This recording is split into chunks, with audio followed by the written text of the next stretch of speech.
All right, so we're going to get started for the first question. What about Adam, Dr. Craig? What do we do with Adam? Was he a real person, and why do you think that matters?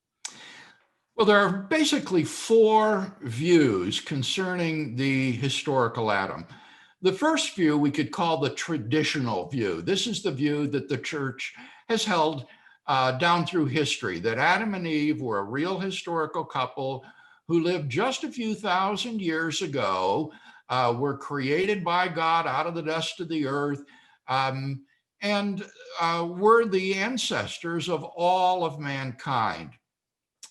A second view would say that Adam and Eve were not the universal ancestors of mankind, though they were a real historical couple that lived relatively recently, a few thousand years ago. This view holds that what God did was select out of a wider human population outside the garden one specific couple to set his favor upon and then to bless their descendants. And so Adam and Eve are real historical people who are the descendants of a certain subclass of the human beings that have lived on this earth. A third view would say that Adam and Eve were real historical persons, but that they were extremely ancient. They lived perhaps hundreds of thousands of years ago, and they were, in fact, the universal common ancestors of all humankind. Every human being who has ever walked upon the face of the earth is descended from Adam and Eve. And this universal descent is purchased by pushing the location of Adam and Eve very, very far into the ancient past.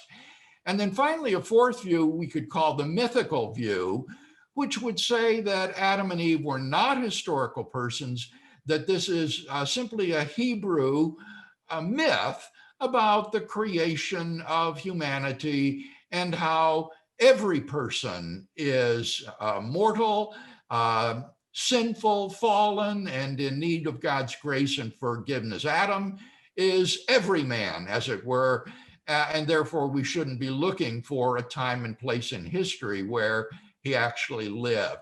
Now, within those four broad categories, there are many different alternatives, but I think that pretty much sums up the broad survey of the options. So, which one of those options would you consider the one that the church has held the longest? The traditional view? Oh, clearly the traditional view has been held the longest. It's only really been with the advent of modern science and the discovery that humankind did not originate a mere 10,000 years ago, but far, far into the past, as we've discovered not only the remains of human beings going much further back, but also their artifacts, things like the beautiful cave paintings in Lascaux and Chauvet, France, and archaeological discoveries of arrowheads and spears and beads and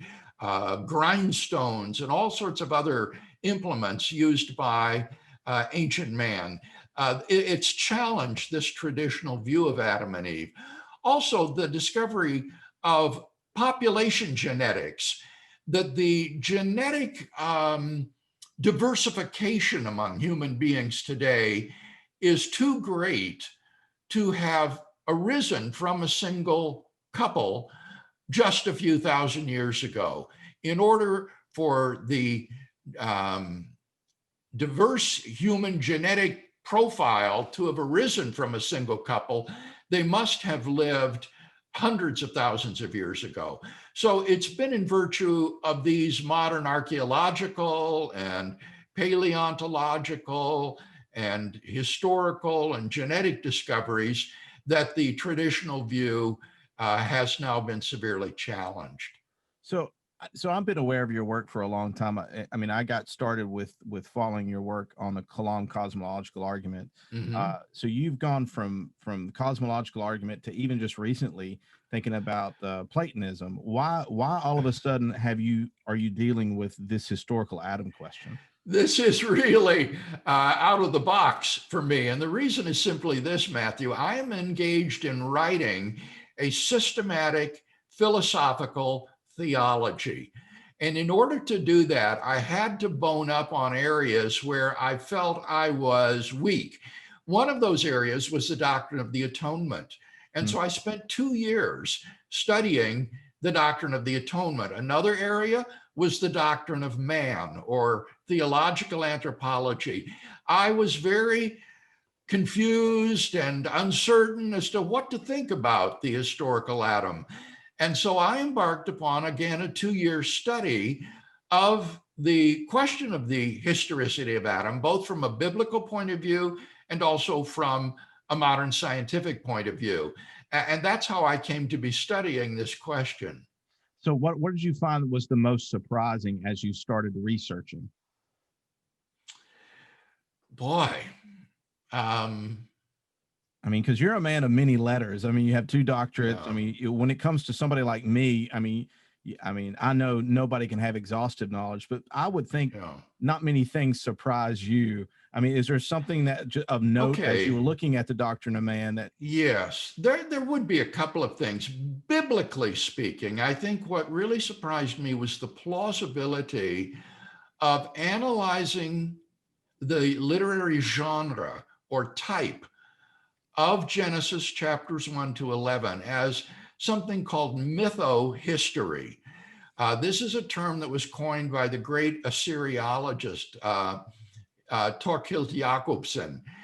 Uh, And it characterizes a narrative that does concern actual historical events, but which are told in the figurative language of myth. And I think there are very persuasive reasons to think that Genesis 1 to 11 belongs to this genre of mytho-history, and that therefore it's a mistake to take it as a literalistic historical narrative. Now, lest any of your viewers be upset by that, let me remind them that that's what everybody believes about the book of Revelation, the final Hmm. book of the Bible. It is filled with symbols of beasts and dragons and things of that sort that are not to be taken literally, but represent nation states and alliances, political alliances, and so forth. Nobody thinks that the beast is some sort of a creature like in Beauty and the Beast. Rather, this is a person who is opposed to God and is a political and military figure. So I would simply ask people to be open-minded about considering whether or not, just as we take the last book in the Bible to be symbolic and imagistic, whether or not that might not also be a way of plausibly interpreting the first 11 chapters of the first book of the Bible.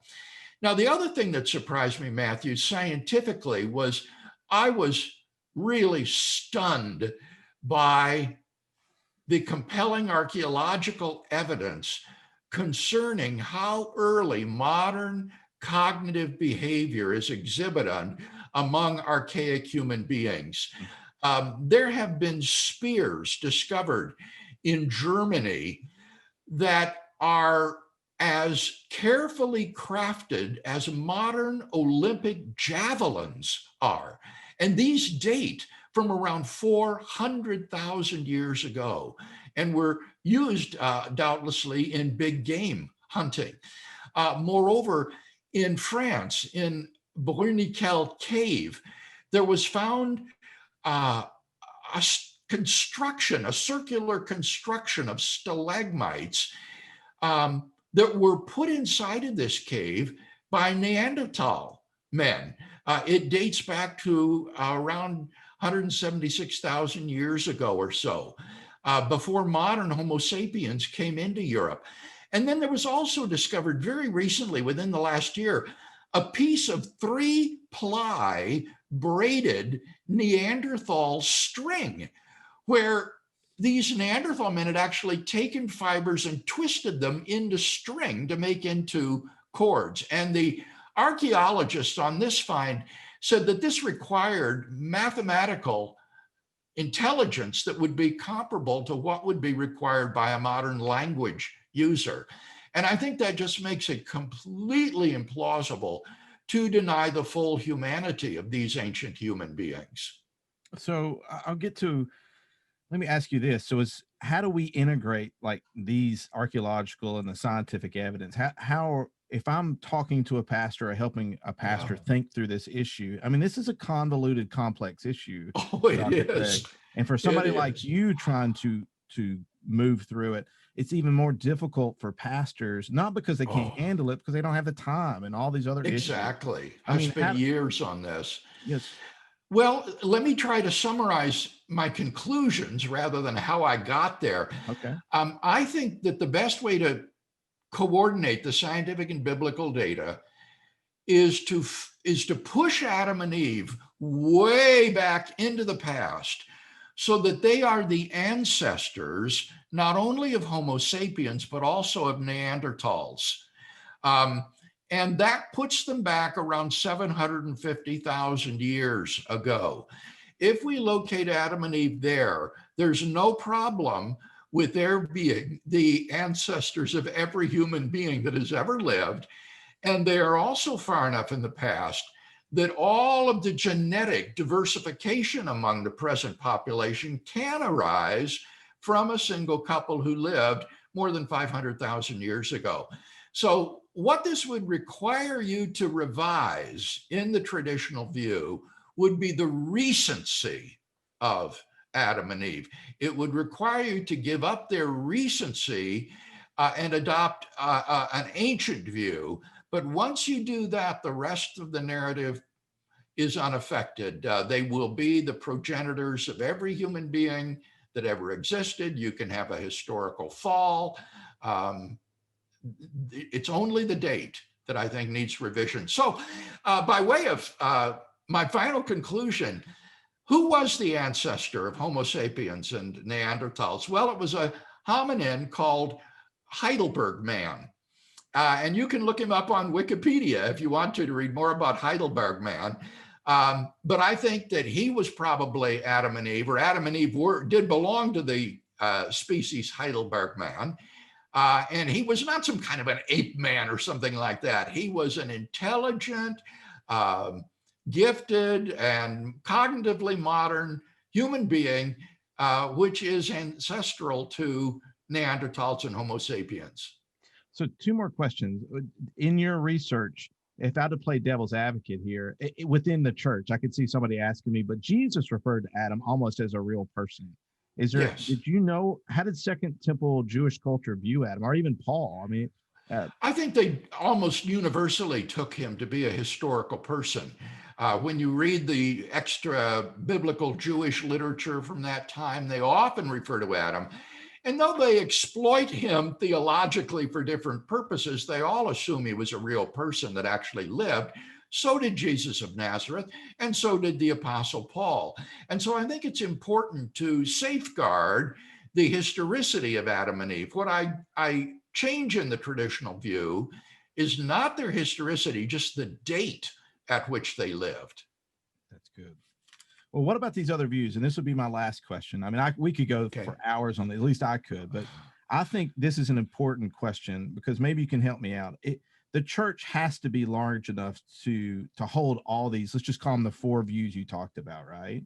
I mean, do you think, how do we as Christians deal with so many different theories of interpretation and with tolerance and care within the church? Because this is a big issue that has a lot of potential for disunity within the church. Do you agree? It really, really does. And so I think here we need to have charity in doctrines that are not essential to the Christian faith. We're not talking here about the incarnation or the Trinity or the vicarious atonement of Christ or the resurrection. We're talking about, when did Adam and Eve live? And I think that the church is big enough and broad-minded enough to embrace a big tent, or to be a big tent and embrace a diversity of views. And I have to say honestly, Matthew, that I have been shocked at how open Christian lay people are to the position that I've just laid out briefly here. I thought I would get all kinds of hate mail and hostility and resistance, but I find Christian laymen are pretty open-minded about this. Yeah, I mean, well, I think churches as a whole are looking for ways to make sense of hold scripture high and make sense of discoveries that we're having in archaeology and in science and in other disciplines. Well, Absolutely. For the sake of our young people, for our high schoolers, middle schoolers, we have got to be able to address this issue in a credible way, yeah, or they're going to walk away from their faith. totally agree. And we have to be open and honest and follow truth. And I'm always telling, I taught classical school for years, and I'd always tell my seniors, one senior class specifically, I said, I want you to be curious. I want you to go out and understand that God's world is big enough, and just go, not just test it, but I just think it's the only worldview that we have going on. It is the only truth. And people like you and the resources that you have at Reasonable Faith, is just, for me, is vital for pastors and churches today. Yes. Could I just underline what you just said, Matthew? It's so important that your viewers understand that there are good reasons to think that the Christian faith is true. There are good arguments for the existence of God and powerful evidence for the person of Jesus. So we're not asking you to make a sacrifice of your intellect or a leap of faith in the dark. There are good reasons, convincing reasons for being a Christian. And that's what your work has done. Reasonablefaith.org. You have a defenders class where you have at Johnson's Ferry, you have recorded your Sunday school. Man, that is a go-to for me. I'm just now starting the atonement part of it. It is so fulfilling. Thank you so much for that. This work that you're doing on Adam, when do you have any idea of when that will be out? I recently saw that Erdman's, the publisher, put up an Amazon page for pre-ordering it, and they're saying in September of next year. I was disappointed to see that it's so far off, but at least that's the projection at present, September. Well, thank you for coming on. You're in Georgia, next door to Alabama, but just know that in Alabama, I'm pushing your work a lot. I think so much for you, and especially your wife, because it's a couple. My wife, if it wasn't for my wife, my ministry wouldn't be here. And so I acknowledge that you and your wife sacrificing and doing what you've done for so many years. It's actually being fruitful and helpful in my work and so many other people. So thank you so much for coming on. Oh, certainly, it's a joy.